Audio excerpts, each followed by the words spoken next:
You take a seed, you plant it, you grow it, you dry it, you roll it, you smoke it, and it goes down smooth. Hey! Spanning the globe to bring you the latest developments in medical cannabis, adult marijuana, industrial hemp, and spiritual ganja. We love the herb. It's time for the Marijuana Agenda with Russ Belville. Now, here's your host, Russ Belville. Good day, tokers and tokettes and non-toking lovers of liberty. It is Wednesday, June 14th, 2017, and it's got to be 420 somewhere in the world. And we begin today's show with a heavy heart as there was a shooting today in Virginia near Washington, D.C. A gunman opened fire on Republican congressional members and staffers who were preparing for a softball game.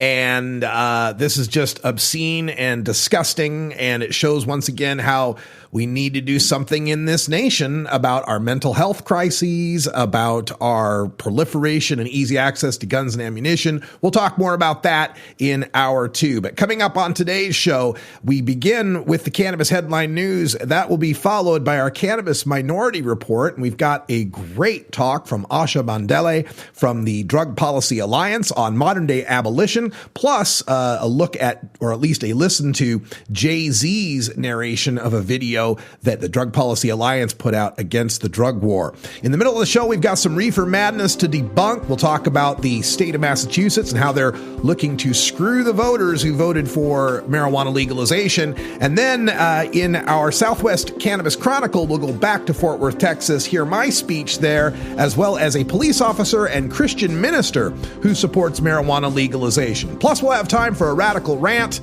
and more coming up next. You're listening to the Marijuana Agenda with Russ Belville. Looking for the 420 friendliest way to visit beautiful legal Potland, Oregon? I'm Lori Duckworth, inviting you to come stay with us at Delta 9 House and Studios. You get your own private room with queen bed and access to our high-speed Wi-Fi, premium entertainment system, and more. We'll even cook you breakfast. Look us up on Facebook at Delta 9 House. That's facebook.com/Delta9House. Delta 9 House is booked through Airbnb.com. City of Portland permit number 17-159855. And now, another episode of Cannabis Shakespearean Theatre. I'm your host, Leonard Pinth-Garnell III. Tonight we revel in the hilarity of acquiring cannabis when miscommunication occurs between the cannabis delivery service and the consumer. The Royal Shakespearean Cannabis Theatre Company presents the classic David's Not Present piece, made famous by Richard Marin and Thomas Chong. Enjoy. Hark! Who goes there? It is I, David. Pray grant me immediate passage, good sir. I come bearing a package of great import. Hark! Who goes there? It is I, David, as I previously informed you. Make haste in unlatching this portal, for I believe the constable hath cast his visage upon me. I bring you the package you seek. 'Tis David? Affirmative, my good man. 'Tis David. Now open this door forthwith. David's not present. For Cannabis Shakespearean Theatre, I'm Leonard Pinth-Garnell III.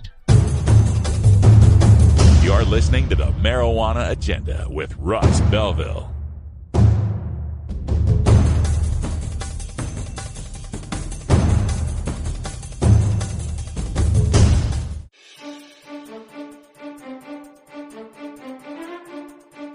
I'm Russ Belville with the Marijuana Agenda. Join me every 2 weeks for the Marijuana Policy Insider with Marijuana Policy Project. Learn more at mjagenda.com/about.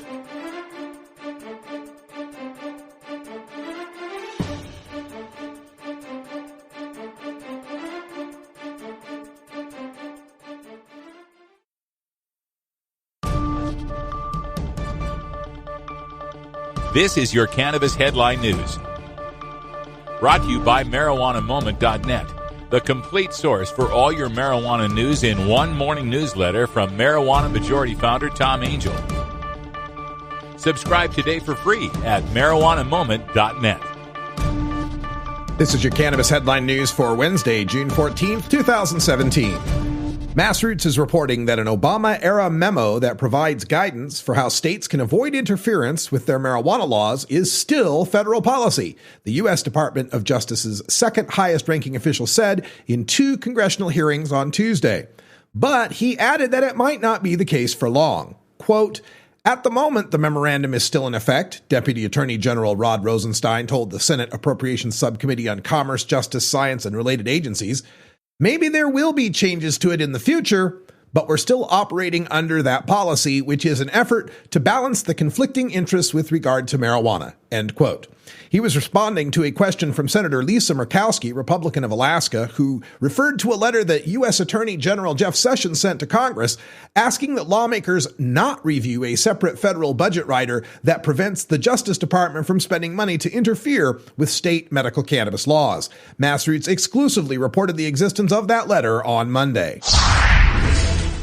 In a sweeping rewrite of the voter-passed marijuana legalization measure, Massachusetts House leaders will advance a bill Wednesday that would more than double the total tax on recreational pot and give municipal officials, instead of local voters, the power to ban cannabis shops and farms. The Boston Globe reports that the legislation immediately faced blowback from advocates who said it, quote, insults voters, and from elected officials who said the bill would ensure that the illicit market would continue. But it drew praise from a key lobbyist for cities and towns, and the measure is far from the final step as legislators rewrite the law. The voter-passed initiative calls for a 3.75% state tax and a 2% local option tax on pot sales, in addition to Massachusetts' regular 6.25% sales tax. That's 12% in total. Under the House proposal, the total tax would be 28%. The math, a 6.25% sales tax, a 16.75% state pot tax, and a mandatory 5% local tax that would go into city and town coffers. A Carson City District judge on Tuesday refused to dismiss a lawsuit brought by liquor distributors against the Department of Taxation over the distribution of recreational marijuana to pot dispensaries, according to a report in the Las Vegas Review-Journal. Judge James Wilson said in rejecting the motion that the factual disputes need to be heard in an all-day hearing set for Monday. One of those disputes involves the Department of Taxation's intervention in a licensing process by liquor distributors in Clark County who were seeking to participate in the distribution process. The decision could delay the start of recreational marijuana sales originally set for July 1st via the existing medical marijuana dispensaries operating throughout Nevada. Governor Chris Christie announced his agreement with bipartisan plans in the New Jersey legislature to facilitate expungement of criminal records for people convicted of drug crimes. In a statement, Governor Christie's office said the legislation would, quote, help reclaim the millions of family members, friends, neighbors, and co-workers in New Jersey and across the country who are stricken by the disease of drug addiction, end quote. 3 new expungement reform bills developed by Governor Christie and Senator Sandra Cunningham, a Democrat of Hudson, as part of their continuing bipartisan endeavor, would prohibit employment discrimination based upon an expunged criminal record, strengthening New Jersey's Opportunity to Compete Act, also known as Ban the Box, sponsored by Senator Cunningham and signed into law by Governor Christie in August 2014. It would also accelerate expungements and increase the number of convictions that can be expunged and reduce the waiting period to expunge an entire juvenile record. Marijuana Business Daily reports that Mexican President Vicente Fox called for cannabis to be included in international deals such as the North American Free Trade Agreement, or NAFTA. Speaking to reporters Tuesday before delivering a keynote address to the National Cannabis Industry Association conference in Oakland, California, Fox predicted the rise of a legal Mexican marijuana market that will lead to exporting, and also said the barriers to international cannabis trade should be as low as possible.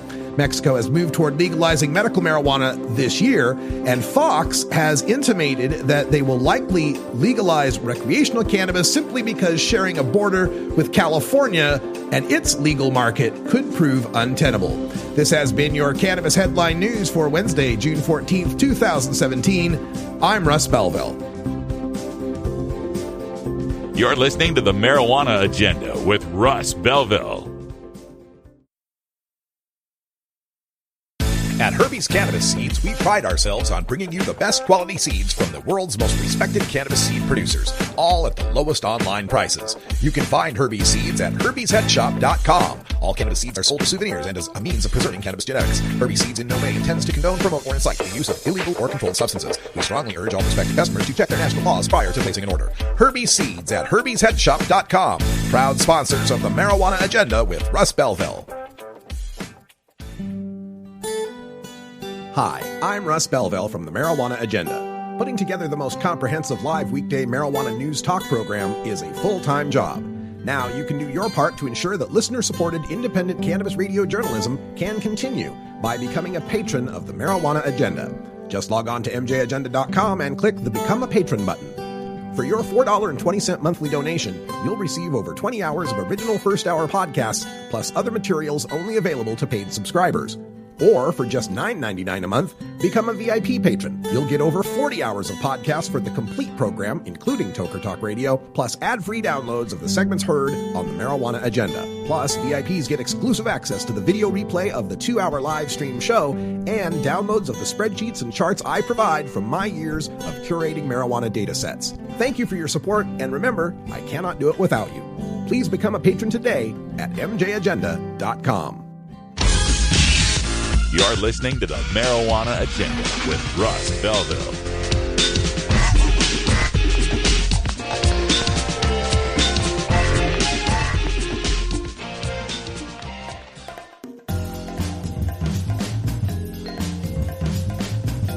I'm Russ Belville from the Marijuana Agenda. Join me every 4 weeks for the Northwest Cannabis Chronicle from the Marijuana Business Association. Learn more at mjagenda.com/about.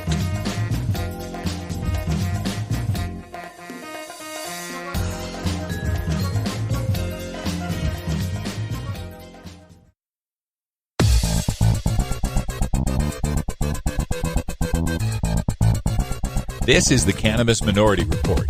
The war on drugs has been called the new Jim Crow, for how it disproportionately polices and incarcerates people of color. As marijuana legalization proceeds, institutional barriers still prevent minorities from fully participating in the new industry. Today, we take a deeper look at these issues in the Cannabis Minority Report. Welcome to the Cannabis Minority Report. I'm Russ Belville. Today on the program, we return to the Not One Step Back strategy session held at the Morehouse School of Medicine in Atlanta, Georgia by the Drug Policy Alliance. Drug Policy Alliance's Asha Bandele introduces the event and a video recorded by hip-hop star Jay-Z calling for an end to the war on drugs. I wasn't the one, not me. I was trying to be Harriet Tubman. I was trying to be Sojourner Truth. I was trying to be Frederick Douglass. I was trying to be a big, loud-ass mofo from Brooklyn saying, not one more child, not one more time, and not on my damn watch. And I don't care who is sitting anywhere. They want to go low. They want to recall the drug war.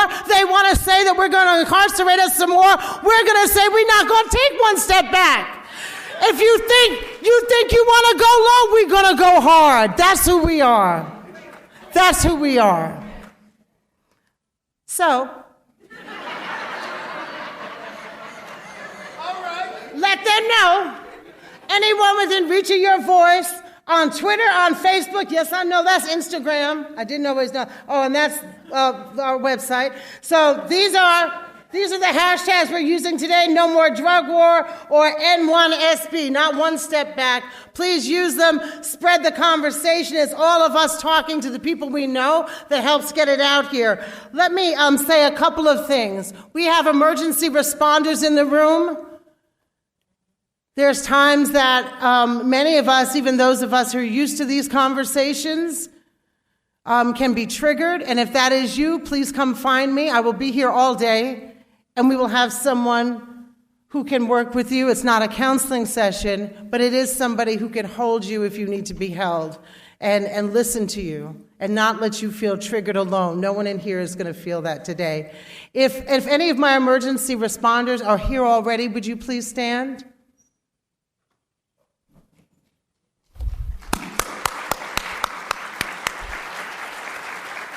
There's more, and there will be more people coming throughout the course of the day. If you know somebody who is in an overdose situation, we have emergency responders. Do not let anybody be ill on your watch. Please come and find me and call 911 as well. That said, I want to give you a couple of notes about how the day will go and how we'll ask folks to interact. We're going to open up with a keynote framing address from the godmother of this work, the woman who has taught us all and held us all. Dr. Deborah Small is here today, and we're going to hear from her. And then we're going to have 3 roundtables, each roughly for an hour and a half. The first part of the roundtable for roughly 45 minutes, we're going to hear from our gathering of experts. And then we will hear from all of you. So we'd like to encourage you to be part of that conversation.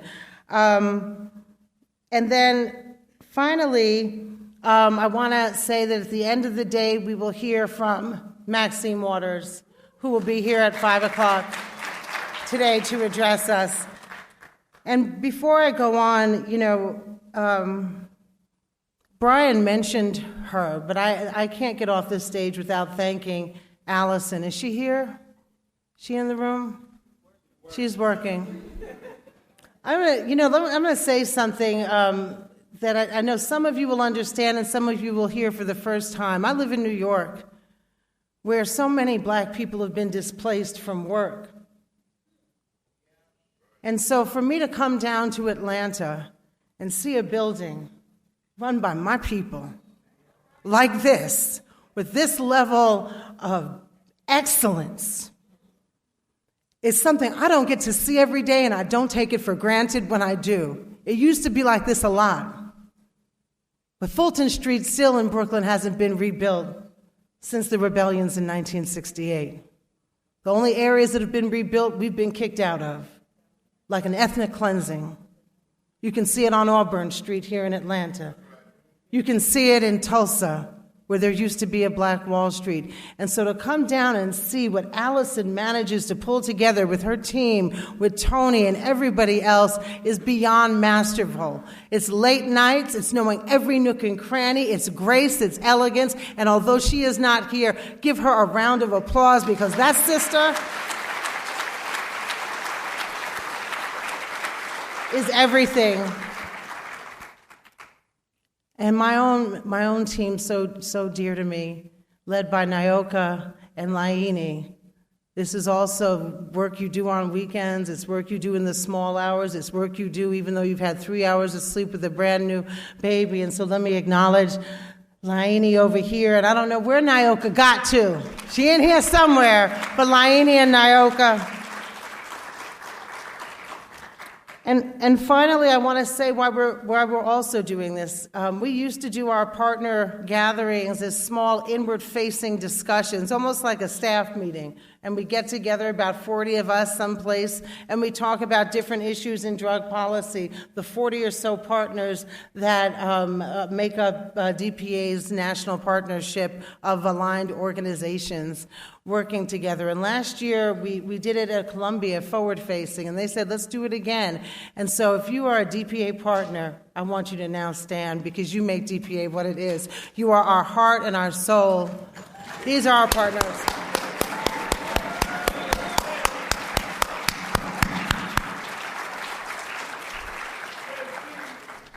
That's a lot of y'all.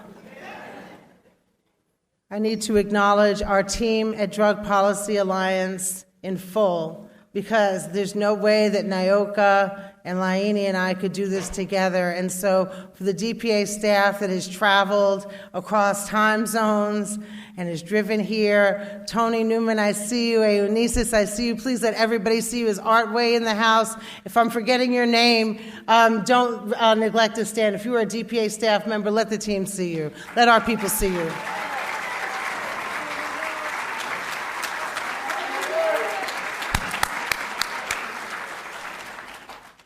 And before I take my leave, let me make note of a woman who has been a thought partner with me, and as you know, as I told her, my first believer. When I said, I'm not sure what it is, but just work with me. We're going to transform people's lives. Just sat with me over tea and over coffee and over lunches and over a number of months. And nobody has ever given money to the program that we do. Nothing. It was all internally driven by DPA general operating funds. But that changed this damn year, I'll tell you that. And Chloe Coburn is in the house from Open Philanthropy, and she is making a huge difference across the criminal justice field. And so with that said, and with my gratitude, I'm going to ask Laini to come up here, because last year, for the first time, Jay-Z took a public political opinion. We knew he had his politics. We knew what he was doing on the low for Black Lives Matter, but he had never assigned his name to anything. But he did, working in collaboration with Dream Hampton, the filmmaker and organizer, and Revolve Impact, and we made this video that ran on the front page of the New York Times and went viral and was seen by more than 15 million people at the end of the day. So, Laini, can you come here? Because I don't know what I'm doing. I'm going to get out of the way.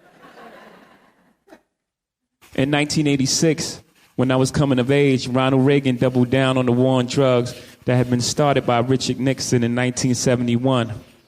Drugs were bad, fried your brain, and drug dealers were monsters.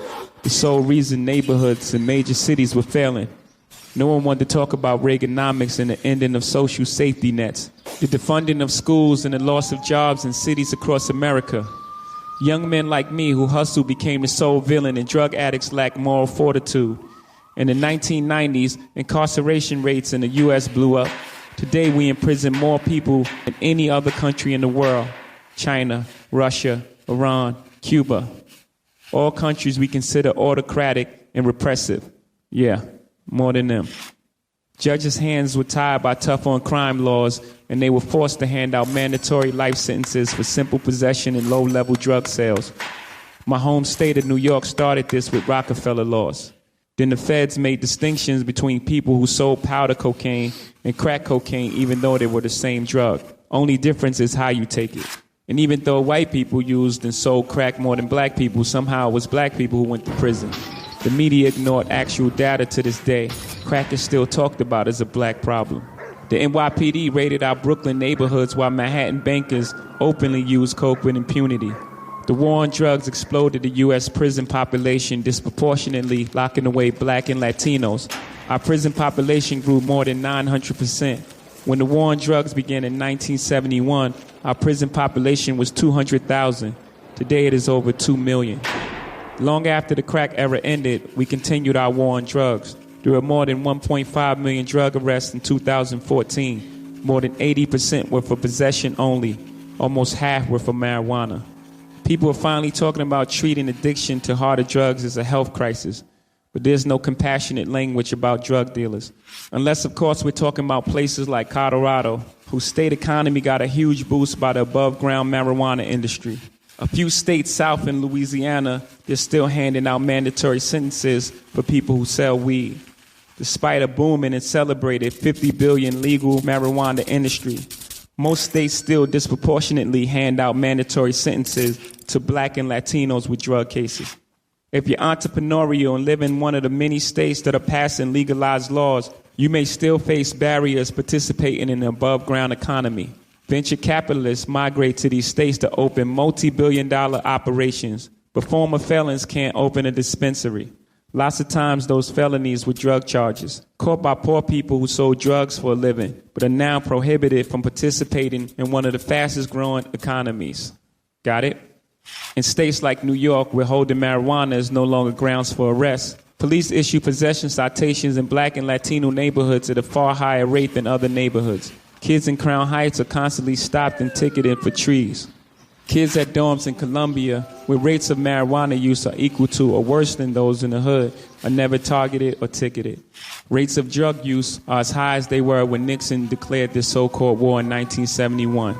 45 years later, it's time to rethink our policies and laws. The war on drugs is an epic fail.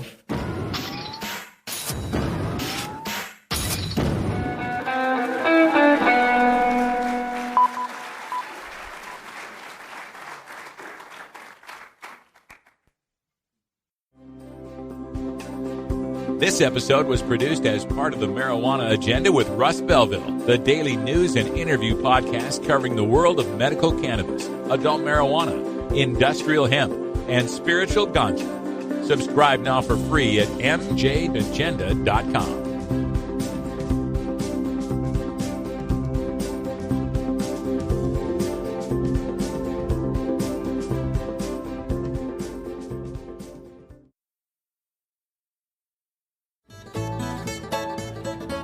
New beginner guitars and banjos are often constructed much better than ones built before your time. Why struggle? Get a new instrument or fix the old one. The trusted professionals at the Fingerboard Extension will evaluate your instrument for free. Repairs are priced for people who work for a living. Stop by the Fingerboard Extension downtown Corvallis at 120 Northwest 2nd Street today, or check out its inventory on the web at fingerboardextension.com.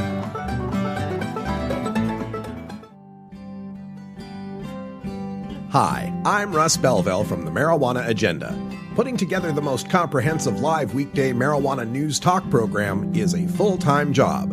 Now you can do your part to ensure that listener-supported independent cannabis radio journalism can continue by becoming a patron of the Marijuana Agenda. Just log on to mjagenda.com and click the Become a Patron button.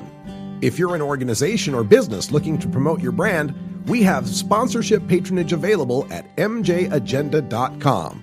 Sponsorship includes 15 and 30-second ad breaks and 6-minute interviews on the podcast, depending on sponsorship level, which begins at $19.99 a month. Thank you for your support, and remember, I cannot do it without you. Please become a patron today at mjagenda.com.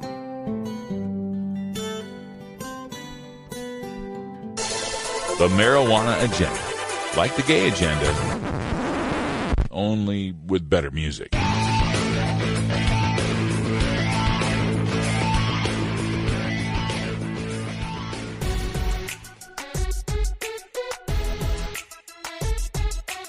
I'm Russ Belville with the Marijuana Agenda. Join me every 2 weeks for Police for Reform with Law Enforcement Action Partnership. Learn more at mjagenda.com/about.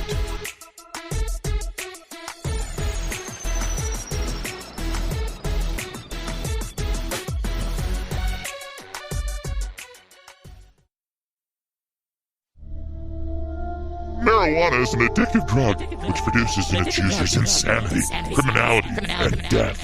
Marijuana is the most violence-causing drug in the history of mankind. If the hideous monster Frankenstein came face-to-face with the monster of marijuana, he'd drop dead of fright. You know, it's not easy trying to debunk 80 years of anti-marijuana propaganda in a 1-hour podcast, but let's try. It's time for the Marijuana Agenda's Reefer Madness Debunked.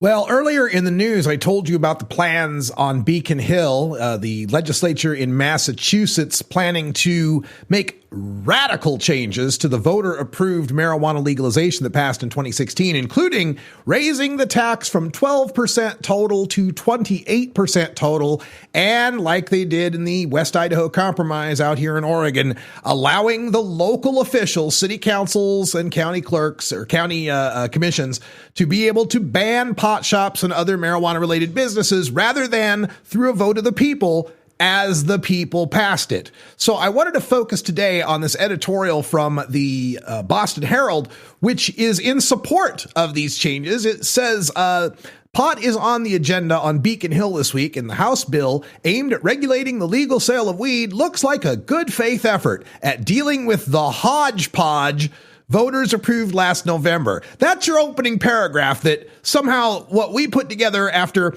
careful years of research and decades of marijuana activism and learning from the example of 4 other states and having very high-priced, well-paid, well-educated public policy people put this together, it's just a hodgepodge because, we're just potheads. What do we know about public policy? They continue by saying the legislature's Marijuana Policy Committee, scheduled to hold a final executive session today on their bill, has settled on a tax that could go as high as 28%, well above the 12% called for in the referendum, with 5% of that a local option tax for communities that agree to host pot shops. The tax is on the higher end of those locales that have legalized the sale of recreational marijuana, presumably high enough to pay for the added cost of enforcement and regulation, but not so high as to encourage a shift to the black market. A shift to the black market? Everything's black market right now. What this will do is prevent a shift away from the black market. It also continues in their editorial to discuss other aspects of this, but I just want to focus on their attitude toward the people of Massachusetts and toward the people that put together these ballot legalization proposals. It says at the end here, if the damn Boston Herald website would stop bouncing around, somebody do something about these awful news website templates that continually refresh like every 3 seconds so you can't get it to stand still. I digress. They conclude by saying, this version of the bill would allow cities and towns to opt out of pot sales by the vote of a governing body, town selectmen, or the city council, rather than the community-wide referendum required by the ballot question. The pot advocates behind the ballot question will, of course, not be happy because they continue to take the position that every last word of that excruciatingly detailed measure is writ in stone. Wait a minute. Was this a hodgepodge or was it excruciatingly detailed? You can't have it both ways. And yes, when we put language before the voters and a majority approves it, we kind of think the majority meant that it was somewhat written in stone. They say this bill represents a far better deal for taxpayers and for communities willing to put up with what amounts to drug dealing. It's as good as this ill-advised venture will get. So I penned a response to the folks at the Boston Herald, and we hope that it stays up on their page. And I hope I can get this website to scroll down so I can read it to you, because this website for bostonherald.com sucks. Continually waiting as the screen scrolls and scrolls and scrolls and scrolls. Maybe I'll pull it up faster on my Facebook page since I've got it posted there as well. You can go to facebook.com/radicalruss if you'd like to read it for yourself.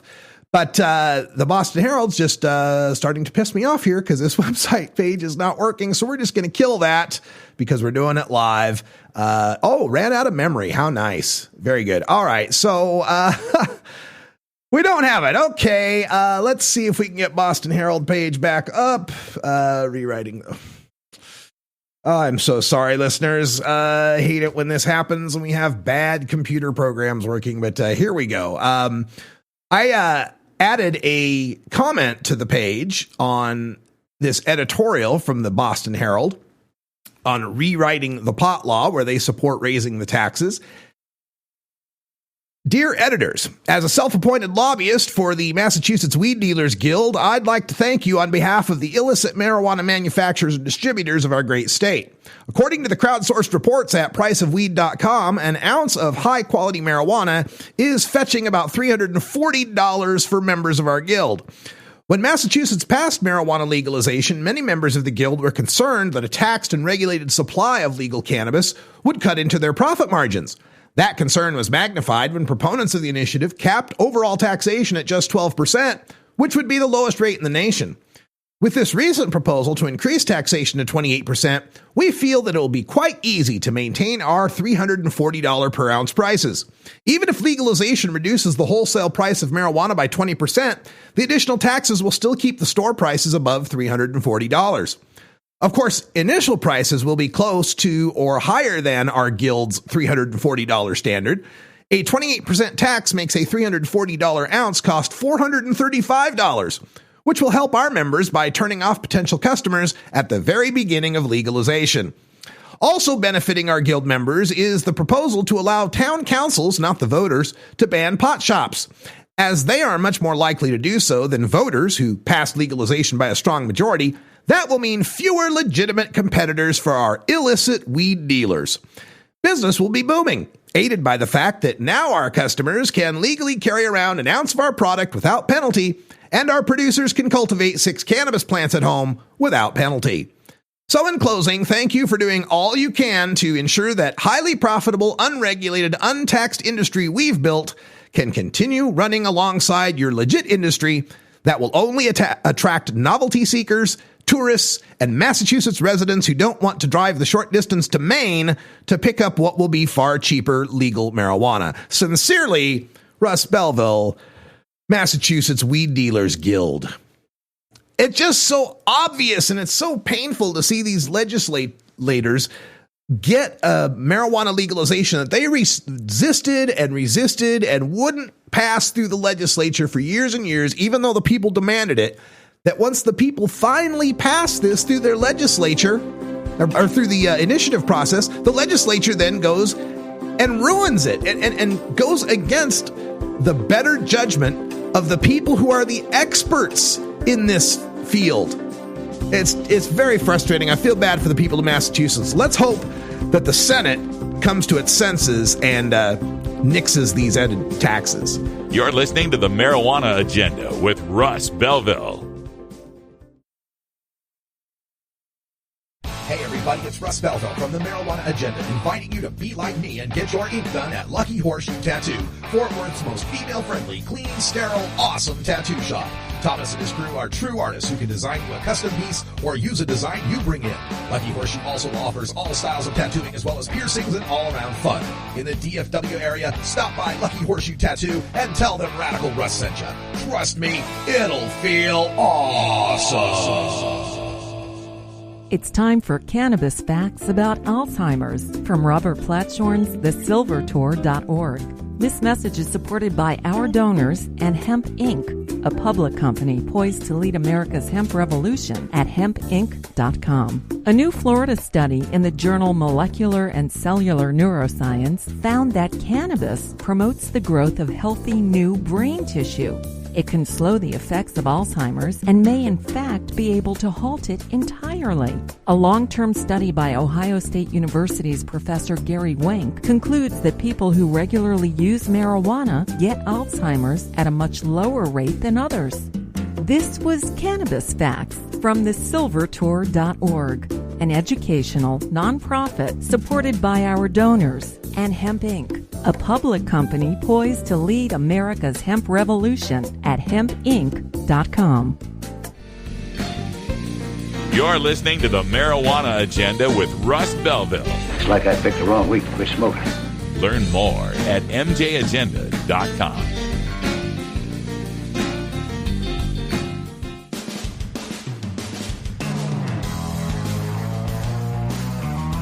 I'm Russ Belville from the Marijuana Agenda.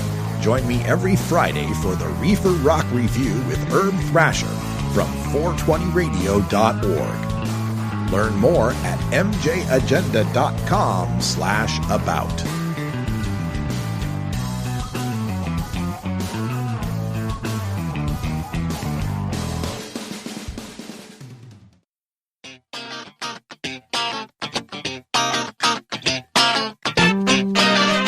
Welcome to the Southwest Cannabis Chronicle. Today, we catch you up on the latest news and speak with an expert from the sunny southwestern region of America. From the Lone Star State all the way to the islands of Hawaii, including the evolution of consumer cannabis in Las Vegas and the rest of Nevada. Grab your sunscreen and drink plenty of fluids. It's time for the Southwest Cannabis Chronicle. Welcome to the Southwest Cannabis Chronicle, our regular feature on the issues surrounding marijuana law reform in the southwest region of the United States, including Texas, Oklahoma, New Mexico, Arizona, Nevada, and Hawaii. Today on the podcast, we take a look back to last month's Global Cannabis March in Fort Worth, Texas, where advocates and activists gathered on the steps of the Tarrant County Courthouse to deliver a series of speeches. First, you'll hear my speech where I'm quoting prominent Texans on the issue of marijuana reform, followed by LEAP speaker and police officer, an active duty police officer. followed by active duty police officer Nick Novello. Now we're going to hear a speech from Radical Russ. He hosts the Marijuana Agenda, a news and talk radio program for the cannabis community. He's a prolific writer. He reports live from every marijuana election since 2010. And today, he's here to talk to you. What a joy. Russ. Thank you so much. Oh, Texas! Hey, everybody get a picture of this sign, will you? The show is called The Marijuana Agenda with Russ Belville. It's at MJAgenda.com. You heard Aaron earlier talking about fighting ignorance. This is how you fight ignorance. I'm on the air 2 hours every day, spilling facts, science, reason, logic, compassion, truth, honesty, and justice. And it's free! So pick it up. We're on iTunes, iHeartRadio, Stitcher, TuneIn, SoundCloud, YouTube. If it's electronic, this is where you pick it up. All right, here you go. You can take that. So this is my 5th year coming to Texas. I was at the Cinco de Mota March. Anybody else was at Cinco de Mota that year, 2012? And I came back. So I'm from Portland, Oregon, where I can walk six blocks away from my house and go to a legal pot shop. I can walk 6 blocks down the street and not have to worry about hearing sirens. Because marijuana is legal there because people like us got together, registered to vote, put out petitions, got the law changed, and fought for our freedom, like you are. You're making this happen. And when I came back from Texas the first time, I had friends of mine, people on the West Coast, where it's all hippy-dippy liberal, we got our weed. Like, oh man, Texas, that's gotta be hard, man. Texas, man, they're never gonna legalize it. It's gonna be forever in Texas. And I said, you wait. Texas is gonna shock the law. First of all, you already got CBD, which some states, my home state, I was born in Idaho, and man, Idaho vetoed CBD. So you're already ahead of Idaho. I know it's a low bar, but you're already ahead of Idaho. In that respect, give yourself a hand for coming up with that law. And now you got HB 2107. You're going to go whole plant marijuana, whole plant cannabis for your patients, that all patients can access whole plant cannabis and smoke it. If you guys pass that, that's the first state to do that since 2008. Hell yeah! Did Texas do it? Texas is going to shock the world, I'm telling you. You got HB 81 out there. HB 81 to decriminalize. Hey, that's how Oregon started back in 1973. We were the first state to decriminalize. That's how you start. You get the squares out there to understand there's no point in punishing us. There's no point wasting money on the jails. There's no point wasting money on the probation officers and the P tests and hurting people with a lifetime criminal record. Getting student loan. We're getting a partner. We're having their kids taken from them. I am inspired every time I come out here to Texas and I meet you red state activists kicking ass and taking names, smoking weed on the steps of the county courthouse. I don't know we can do this in Portland. You guys are kicking ass. But in doing this, I wanted to talk about how you get these laws changed, because it's all about the power of the individual, the power of you. And to do this, I want to quote 3 Texans. 3 Texans who inspired me throughout my life. The first one is a man, he's actually was born in Valdosta, Georgia, but he moved to Texas when he was 7. He grew up in Texas, became famous. He's the eminent 20th century stand-up philosopher, Bill Hicks.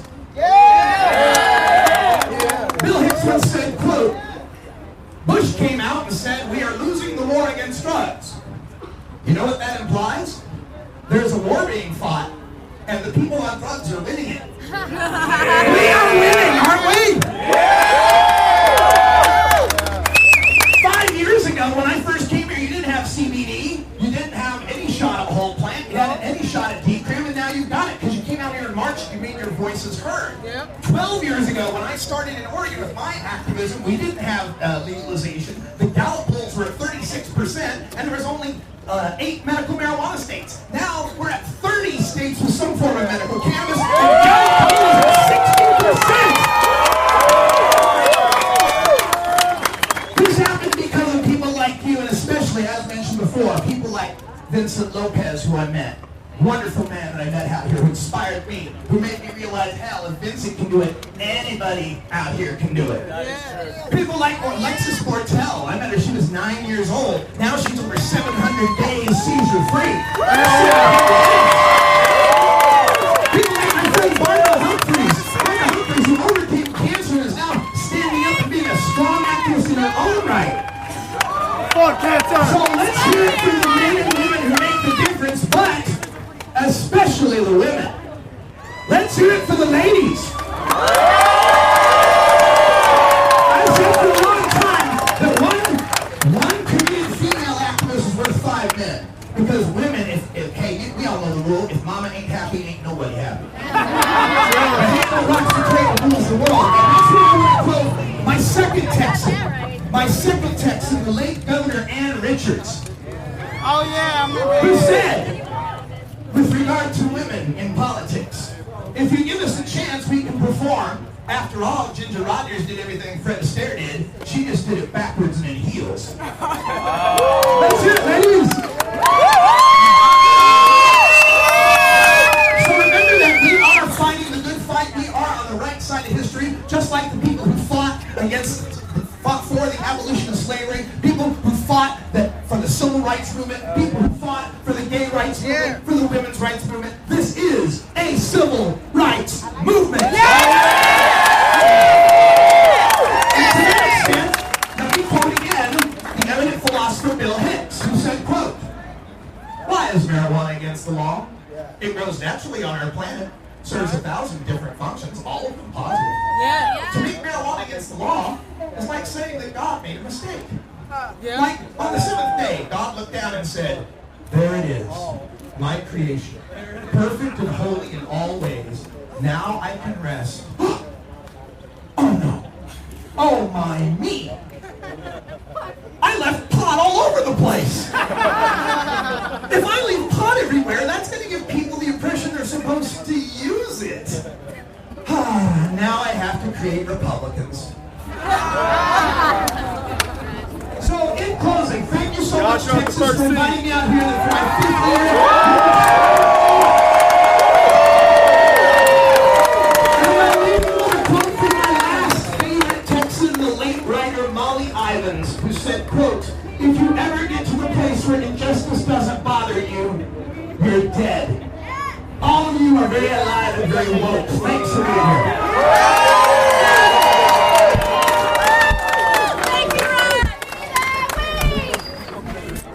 I'm going to pass the mic to the reason I all came to the marijuana march today, to see an active duty police officer. Hell yeah! Military veteran. Hell yeah! Christian minister. Come out and speak to you about why he believes it is high time we end cannabis prohibition in the state of Texas. Ladies and gentlemen, please welcome the very brave, the very bold Officer Nick Novello.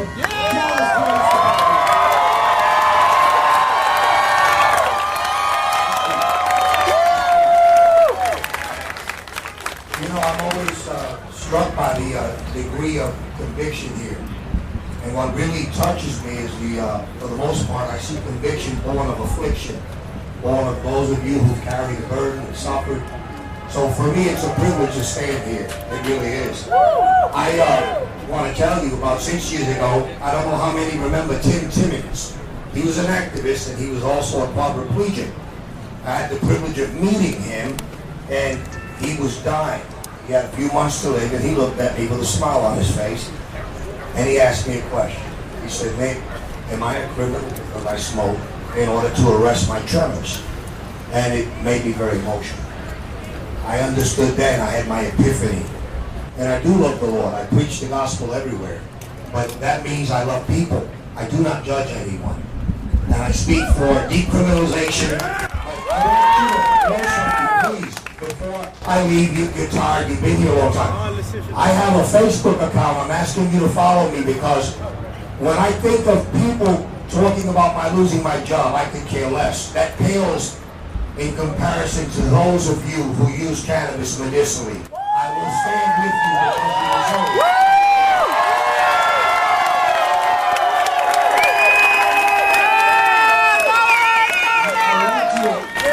Follow what I'm trying to accomplish, because any city today in the state of Texas that says we're going to euphemize how we deal with cannabis, meaning we're going to issue citations and cite release, that's not acceptable.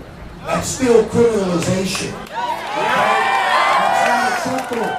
We need to speak with great specificity to our want that we cease criminalizing and incarcerating our young. Hillary Clinton made a statement. She said it takes a village to raise a child. So the question comes, what happens when we criminalize and incarcerate our children? That's where we are. That has to stop. Please, again, I have a Facebook account, Nick Novello. This is not about me. This is about choices and freedoms and caring and loving people. And I do it all in the name of Christ. My experience with Christ is He saved me when I had no reason to live. And so I'm privileged to stand here and proclaim His gospel and to say I stand in unison with you. And thank you for your time.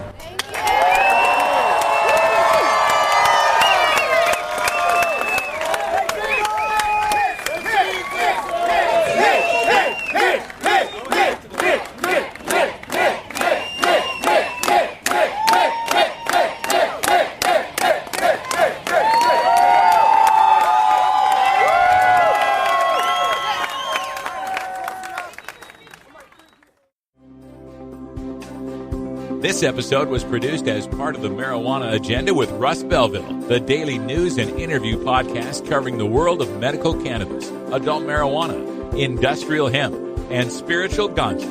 Subscribe now for free at mjagenda.com.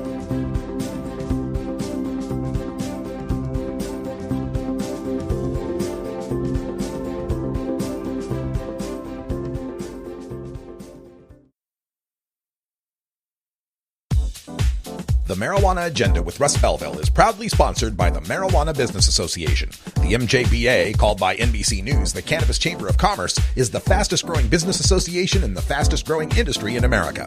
I've been working with the MJBA for years, and I personally invite you to join the MJBA. MJBA also publishes the popular MJ Headline News on Facebook and the MJNewsNetwork.com and Marijuana Channel 1 on YouTube. Visit mjba.net for more details.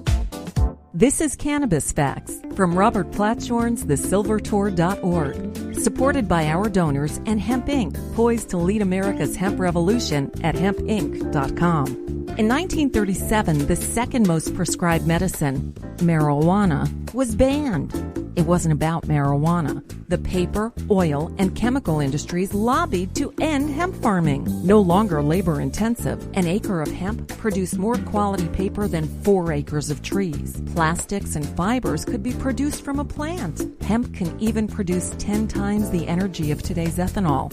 As marijuana prohibition ends, many states now allow farmers to again grow hemp. This was Cannabis Facts from thesilvertour.org, an educational nonprofit supported by our donors and Hemp Inc., a public company poised to process America's hemp crop at hempinc.com. You're listening to the Marijuana Agenda with Russ Belville.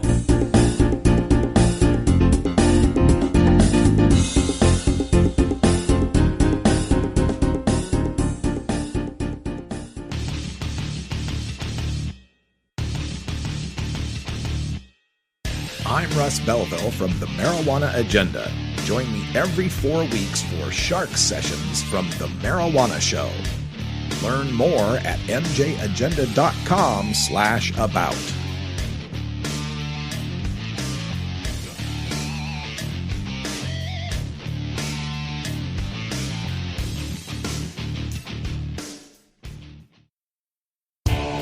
total war against public enemy number one. 10 federal criminal penalties for 1 ounce of marijuana. Marijuana is probably the most dangerous drug. Legalization is just another word for surrender. I experimented with marijuana and didn't inhale. This is not medicine. This is a Cheech and Chong show. Encourage people to use less drugs. I am ill.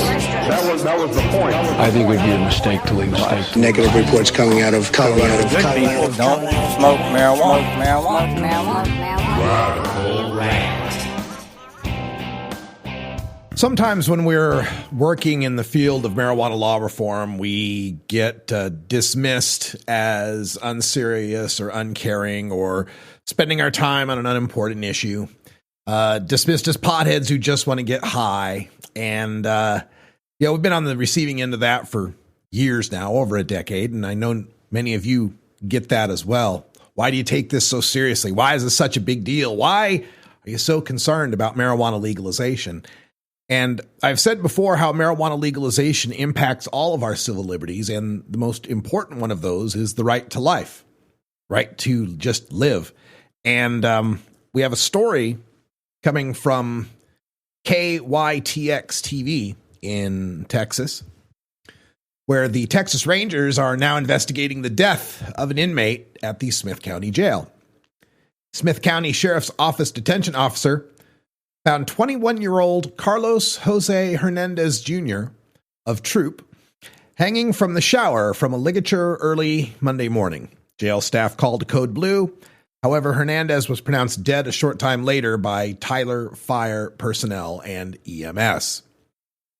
Hernandez was booked into the Smith County Jail on Sunday, charged with possession of marijuana, possession or delivery of drug paraphernalia, possession of controlled substance, and also had an Immigrations and Customs Enforcement, or ICE, hold. Total bonds were $8,500. However, he couldn't bond out due to the ICE hold. Due to his response to pre-booking questions, Hernandez was placed in a side cell on suicide watch with 10-minute observations. A check of the observation logs and video camera footage found the side cell observations had been made properly and timely within the prescribed time period. Hernandez had last been checked at 12:02 a.m. and 12:11 a.m. and was observed to be sleeping. It was during the 12:20 a.m. check that Hernandez was found hanging by a ligature from the shower in the single-man side cell. No further information will be released at this time, pending the completion of an investigation by the Texas Rangers. Possession of marijuana. 21-year-old man. Pressed into such stress, such worry, such fear, such depression, they decided to end his own life. And I'm not faulting the cops in this. It sounds as if they did everything according to procedure, checking him every 10 minutes. Within the 9-minute period between 12:11 a.m. and 12:20 a.m., he's able to hang himself.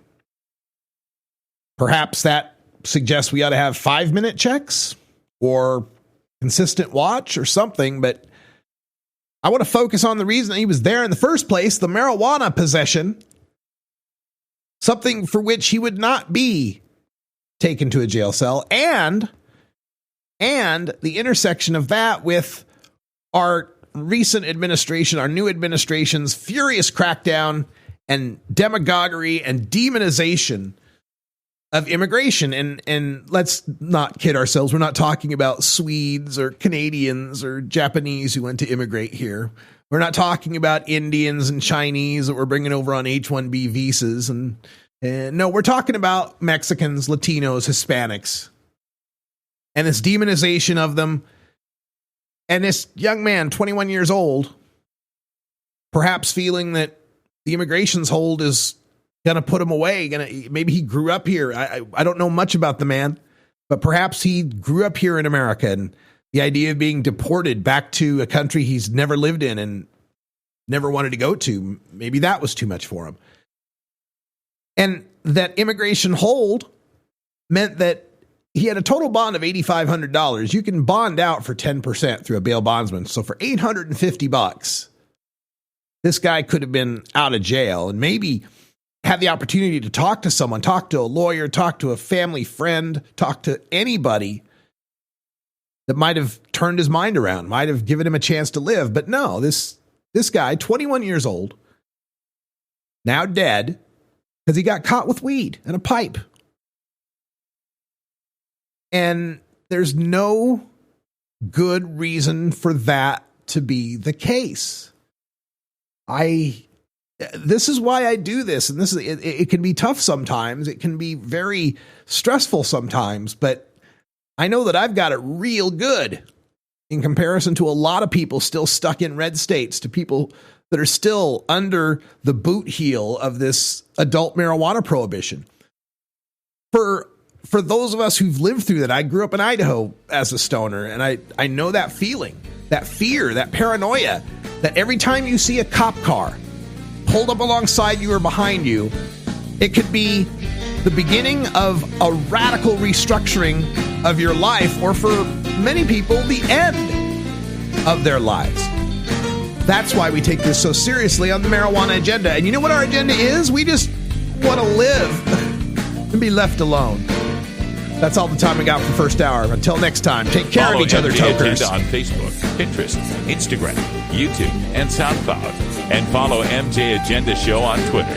Learn more at mjagenda.com. You take a seed, you plant it, you grow it, you dry it, you roll it, you smoke it. You take a seed, you plant it, you grow it, you dry it, you roll it, you smoke it. You take a seed, you plant it, you grow it, you dry it, you roll it, you smoke it, and it goes down smooth.